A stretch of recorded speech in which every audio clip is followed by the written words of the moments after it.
Ce qui s'est passé, c'est qu'en fait, la Syrie s'est bouffé un scénario à la polonaise.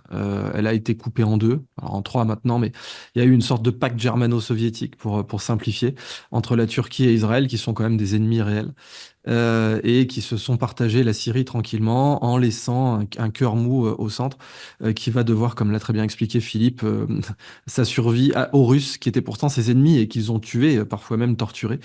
C'est tout le côté réel politique de cette affaire. Maintenant, concernant le Donbass, donc juste pour reprendre le point que je disais que selon moi le pire était passé, bah, c'est qu'en effet, il y a tellement un gagnant clair. En Syrie, il y a eu un gagnant, un perdant. C'est limpide, quoi.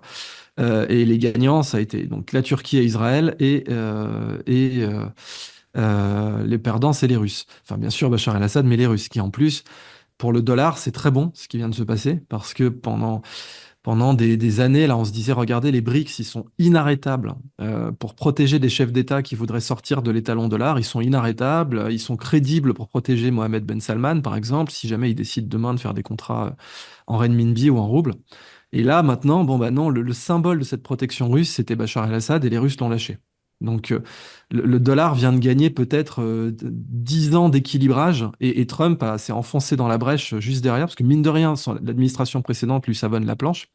Mais en fait, Trump s'en sert déjà, puisqu'il vient d'annoncer au BRICS, si vous créez une monnaie de réserve internationale, je pense qu'on va en reparler, eh ben nous, on vous mettra 100% de tarifs douaniers dans la gueule si vous voulez accéder au marché américain, qui reste le marché le plus intéressant du monde aujourd'hui.